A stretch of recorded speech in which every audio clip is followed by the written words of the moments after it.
everybody, welcome to Wisdom from North. I'm Jannecke and I'm currently in beautiful Ubud at the Bali Spirit Festival. And next to me here I have the best-selling author, the international speaker, Vedic astrologer and master of Eastern wisdom, Jeffrey Armstrong. Hello Jeffrey, how are you? Hello, good to see you. Namaste. Namaste. Now you've been to this festival many times now, haven't you? This is the fifth. Right. Fifth time, yeah. And your last or most recent book was Spiritual Teachings of an Avatar. And I would like to speak a little bit about that. But first, I'm very curious about your knowledge about ancient wisdom, because I love the word wisdom. And very curious about the Vedic scripts, because I assume that not many Westerners really know those scriptures that much. So I want to start by asking, what can ancient wisdom teach us today, and what did they say, or rather what did they say about the times we're living in right now? Because I know there were some kind of prophecies about that. Yes. Well, let me ask you a question. Have you ever heard of the game Post Office? The game? Yeah. It's played in North America. Okay. It's when you whisper something into someone's ear at a party, and then they tell it to the next person, and they to the next, and they to the next, and they to the next. So I say, Peter Pepper had a peck of pickled peppers. And then you pass it along, and they pass it along. And it goes to 50 people, and when it comes back to me, it's pretty pack of pickled peckers. Baba dabba dabba dooba. It's all jumbled. So post office is what happens over history when you try to pass knowledge forward. Languages shift, peoples change, cultures rise and fall. So the philosophical question is, how do you get knowledge to today from 5,000 years ago without losing anything? And so this requires a special language. Okay. So the most interesting way to think of India is that Sanskrit is the most perfect language on our planet. There is no language that can compare. It has 4,000 grammatical rules, 52 letters, and it was designed to bring knowledge forward through time. Wow. Without losing any. How is that possible? I know. And so it's called Samskritam, the perfected language. And it was purposely built so that the knowledge that was being given at important moments of enlightenment made its way forward to us in the same shape that it was when it left its point of origin. So in this case, the avatar, one of the avatars we're talking about, came 5,000 years ago. Krishna appeared 5,000 years ago, and that appearance was actually then recorded, and the book that came from it is called the Bhagavad Gita. And everyone has heard about the Bhagavad Gita. That Bhagavad Gita is the most famous book on yoga and enlightenment and wisdom coming from India. So that Bhagavad Gita is in Sanskrit, and it's been coming forward toward us. Meanwhile, all of the languages that are spoken in Europe come from Sanskrit. Greek came from Sanskrit. Roman came from Sanskrit. Russian came from Sanskrit. Scandinavian came from Sanskrit. Irish came from Sanskrit. Anglo-Saxon came from Sanskrit. Because the peoples of India sent an influence out 10,000 years ago, but Sanskrit already existed. And the languages were built on that. And the Vedic scriptures, is that something different? They're all written in Sanskrit also. But that's not part of the Bhagavad Gita? Bhagavad Gita? The Bhagavad Gita is itself part of the Vedic scriptures. Oh. So it's like a library. Oh, so think of it as a wisdom library. Okay. So does it say anything about our times, like what we're going through now? Could they predict? Because we are many are saying that we are in this shift of consciousness. Right. In fact, 5,000 years ago, all the yogis of India had a big meeting, and they said the world's about to go through a very difficult shift. And the knowledge at that time was not written down, it was oral. And they said, if we don't write this knowledge down, we're going to lose it. So at that meeting, they decided they would write the knowledge down so that they didn't lose it. And that written knowledge is what has come down to us over the last 5,000 years. But without that knowledge, we would be stuck, because you saw what happened to all the cultures during the time the planet was colonized. People went out, destroyed a culture, destroyed its culture, took its teachings away. When the Spaniards went to the Mayan culture of South America, there was a library of 40 books. They burned all but 2 because they didn't want competition. So when they colonized a culture, and at that time the Roman Catholic Church was behaving that way. Got nothing to do with today's Catholics per se, but the Roman Catholic Church would go somewhere, burn all their books, and convert them to Christian. So when people went to India, they couldn't do that because there was a whole library of all the ancient teachings that have been in India for thousands of years before. It's a whole library. It's not just a couple of books. It's thousands of books. Back to my question, I'm not sure if I understood the answer. Did they know, like, I guess I'm wondering about if they had some ability to know the future in a way. They did. Yeah. They saw this time coming. And they realized it could destroy all the knowledge they had. Right. And are they... is there any hope? Did they say that it's mainly up to us and it can go both ways? Yeah, they did. And that's the point of knowledge. Because with knowledge, we have the power to stand for light and truth. And without it, we may feel personally we're too weak to really be a participant or change anything. Obviously, right now we're at a big time of change. And it's not fully decided yet. And if a lot of people became more enlightened and had a better way of living and learned how to live in harmony with nature, then if that group of people voted, you might say, to change the future, it could even change non-violently. Maybe it wouldn't have to be violent change. And it is a violent change? Well, right now it is largely because we're doing perhaps an epic amount of violence to other species, to our food chain. We're poisoning the planet. We're taking fuels from the ground in ways that are very violent and short-term and destructive. So in a little while, that's going to have to end. But that's, I'm reflecting upon this many times, that that's a huge shift that needs to happen, like in each and every person.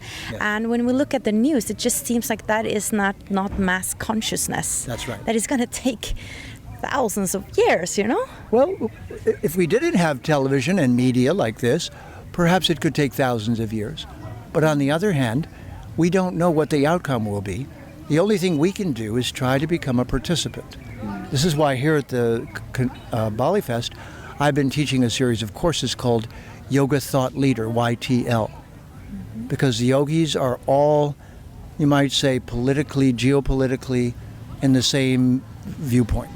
That we should preserve the planet, preserve the species, live in a healthy way, cause less harm, live based on enlightenment, have respect for other beings, see everyone as a divine being.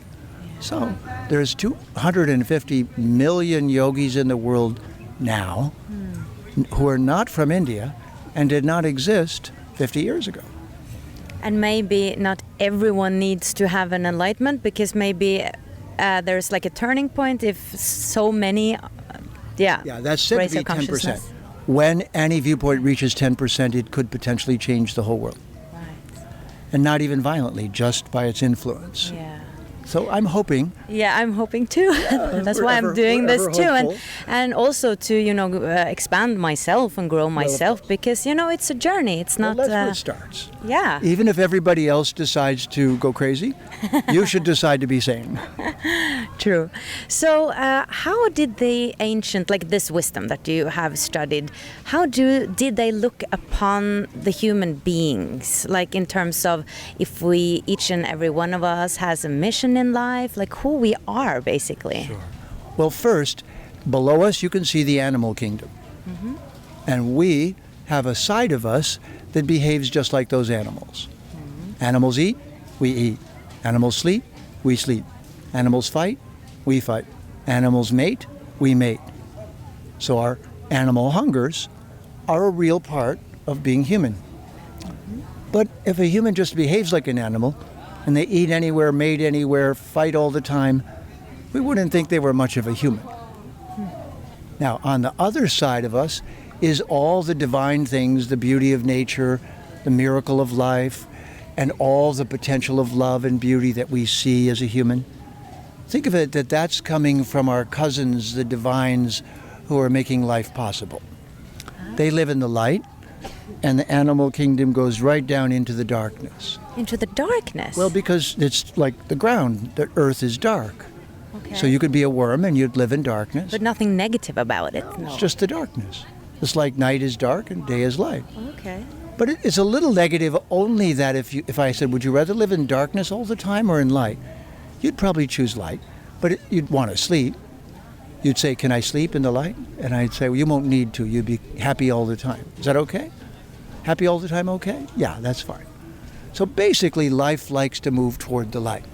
So let's say that in the light are divine beings who make life possible. And we're like that. We're a divine being. Hello, tree. The tree's interacting The tree's with us. joining in because we're talking about the Yeah. other species. So those are called Deva. They're Devas. What was Devas? Devas is all the divine beings that make life possible who live in the light. Okay. Think of them as the laws of nature. So those laws of nature are purposeful, divine instructions that make a butterfly. There's a butterfly, look. Yeah. Amazing. Yeah. Who made butterflies? Yeah. See? So the divine made butterflies. So just as we can go to the beach and get a suntan, so we can aim ourselves toward the divines and absorb their energy and be more divine. In a very similar way, we could go live with animals, be just like an animal, go live with a group of monkeys, and just come back to being to humans as just a monkey. Which would you rather? Do you want to go back and do monkey again?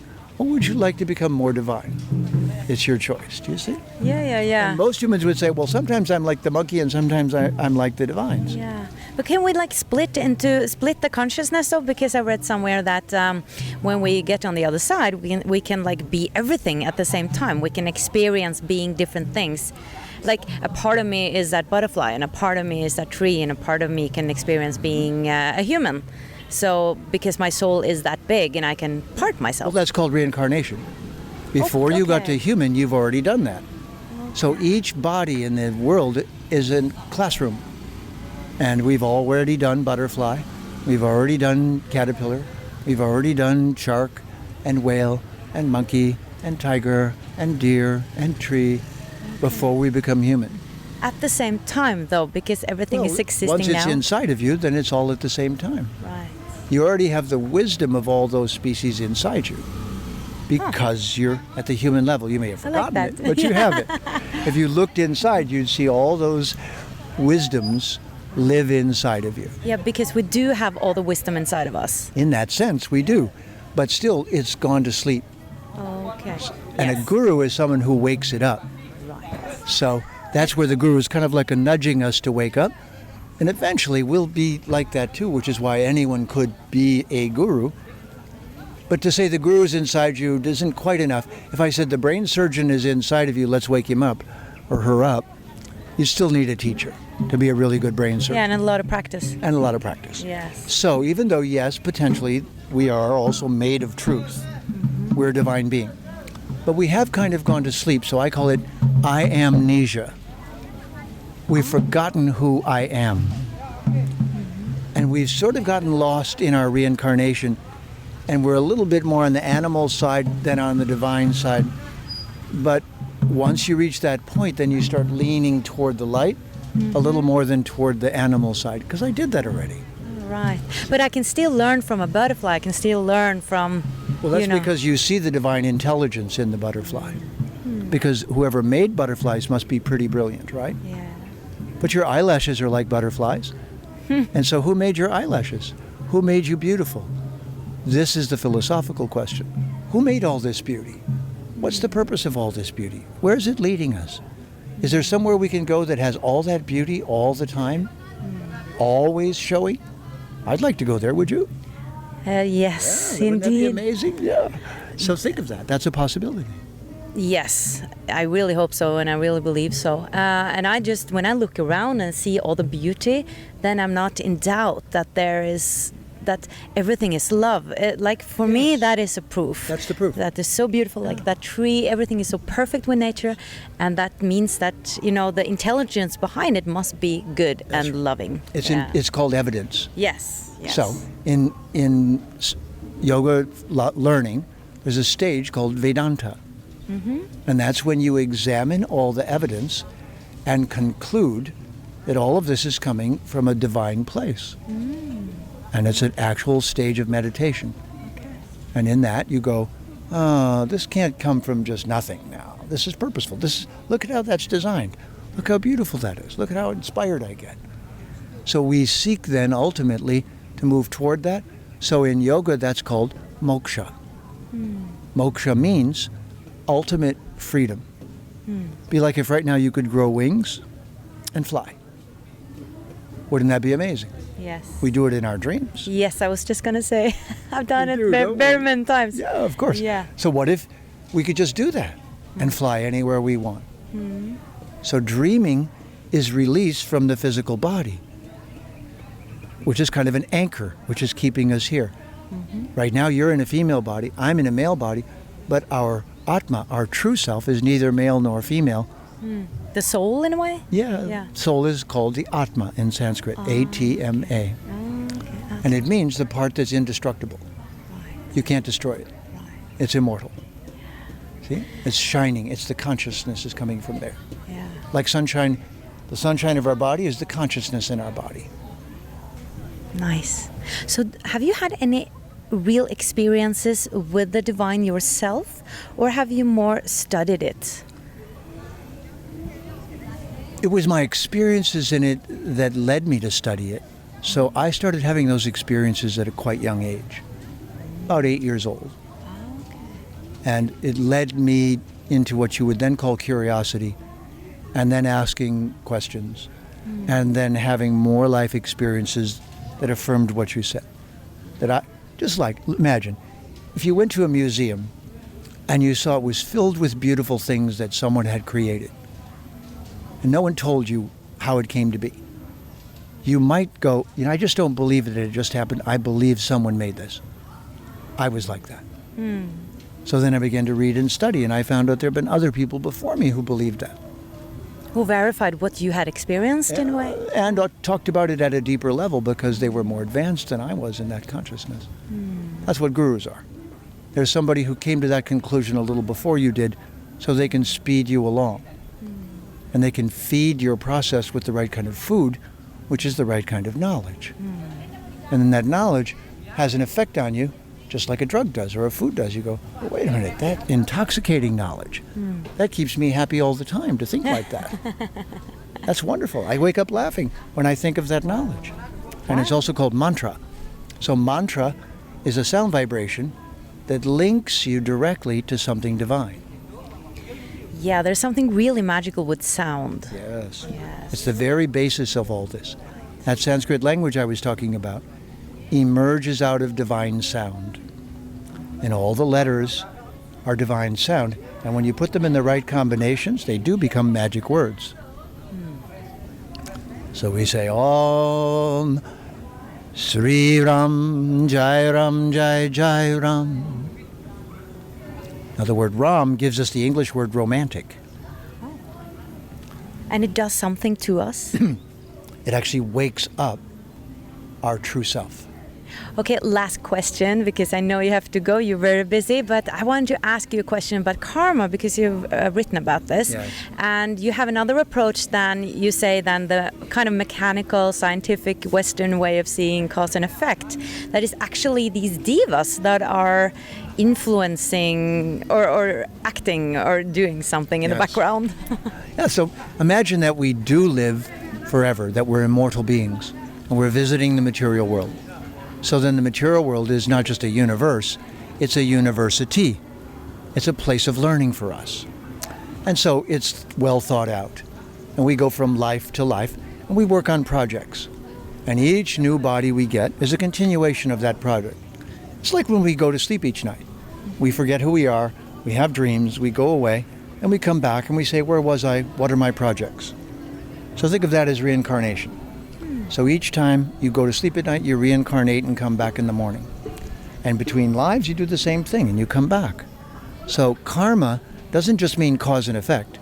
It means cause and effect from life to life over long periods of time.